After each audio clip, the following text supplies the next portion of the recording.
ceiling, yeah? Okay. What's that? Okay. That's horrible. All right, you found one, yeah? He's alive. He's alive. 2013년 5월 26일 아프리카 나이지리아에 위치한 에스크라보스 해안. 이곳에서 약 30km 떨어진 곳에 예인선 자스컴포는 어느 날과 같이 석유를 운반하는 유조선을 예인 작업하고 있었습니다. 당시에 자스컴포 예인선에 타고 있던 선원은 총 12명이었습니다. 그날 하루도 고된 작업을 마친 예인선 선원들은 일을 마치고 나서 곧바로 자신들의 방에서 골아떨어졌습니다.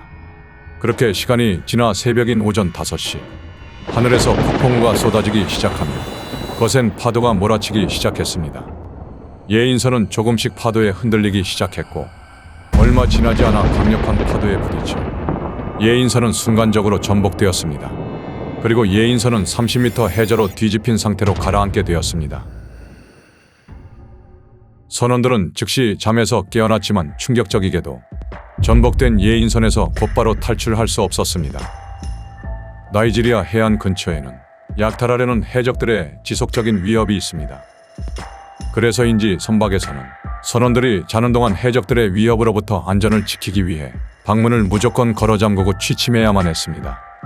이러한 이유 때문인지 선원들의 방문은 굳게 잠겨 있었고 밖에서 물이 차오르기 시작해 방에 갇힌 선원들은 문을 열 수 없었습니다. 해적의 위협으로부터 자신의 안전을 위해 잠그었던 방문이 결국 죽음만을 기다리는 방문으로 바뀌어버린 아이러니한 상황이었습니다. 모두가 자고 있는 상태였기 때문에 배가 뒤집히는 상황을 알아차리지 못했습니다. 하지만 선박의 요리사였던 해리슨 오케는 상황이 발생하기 30분 전 선원들의 아침밥을 준비하기 위해 먼저 깨 있었습니다. 해리슨은 속옷만 입은 채로 화장실에서 볼일을 보고 있었던 상황이었고 다행히도 해리슨 혼자 이 상황이 발생한 것을 파악할 수 있었습니다. 해리슨은 당장 화장실에서 나가기 위해 문을 열었습니다. 화장실 밖 복도는 그야말로 처참했습니다. 물이 거세게 복도로 들이닥치기 시작했고 선원 3명이 물에 휩쓸려 내려갔습니다.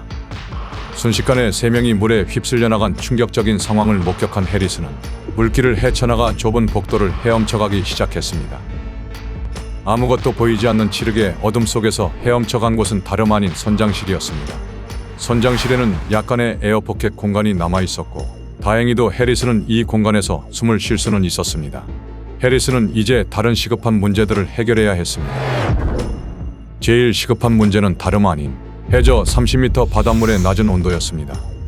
그는 속옷만을 입고 있었기 때문에 추위로 떨기 시작했고 저체온증에 걸리는 것은 시간 문제였습니다. 해리슨은 선장실을 탐색하기 시작했습니다. 선장실 구석에 박혀있던 매트리스를 가져왔습니다. 그리곤 적당한 공구들을 찾아 선장실 벽을 뜯어 나무 판자를 뜯어냈습니다. 최대한 물에 닿지 않기 위해 떼어낸 나무 판자를 매트리스 위에 올려 임시 플랫폼을 만들었습니다. 해리슨은 이 임시 플랫폼을 이용하여 열 손실을 최대한 낮추었습니다. 예인선이 전복된 직후 위에선 근처 선박과 헬리콥터를 동원해 곧바로 구조 작업이 시작되었습니다.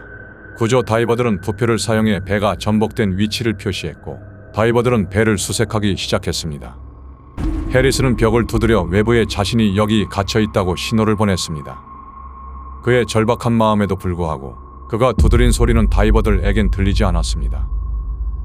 그리고 구조대원들은 적절한 다이빙 장비를 가지고 있지 않아 배 내부를 수색하기엔 무리가 있었습니다.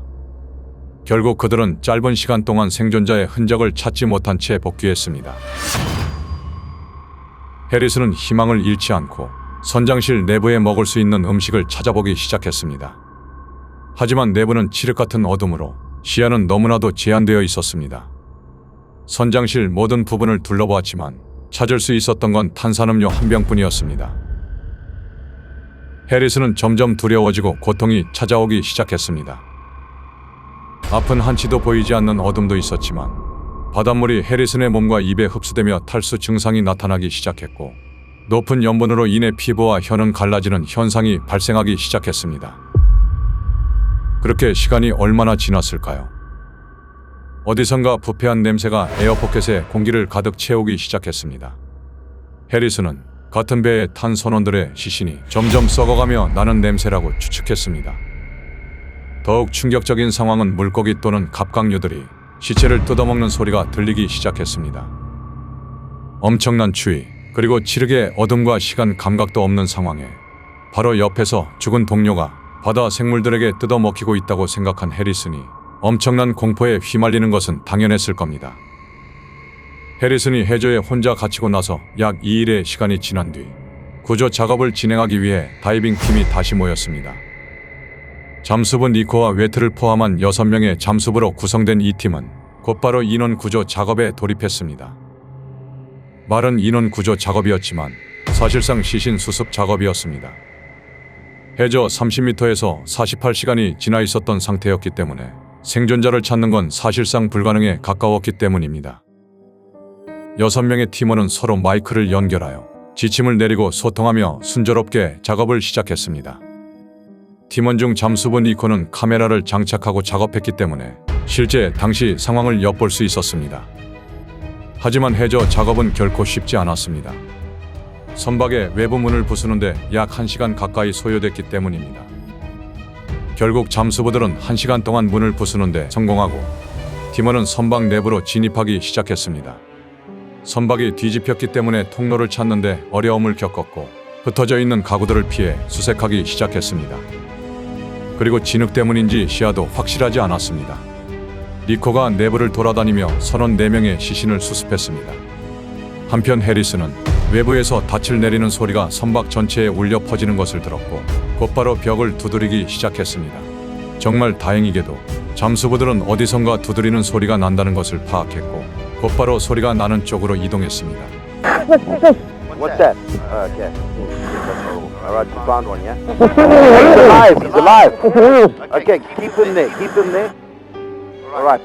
니코는 시체 한 구를 더 찾은 줄 알았지만 그 손은 분명 살아있는 사람의 손이었습니다. 니코는 위에 공간이 있는 것을 확인하고 위로 올라간 순간 조그만 에어포켓에서 생존하고 있는 해리슨을 발견할 수 있었습니다. 해리슨은 결국 생존에 성공했습니다. 그는 다이빙벨을 통해 무사히 수면 위로 올라갈 수 있었고 목숨을 구할 수 있었습니다.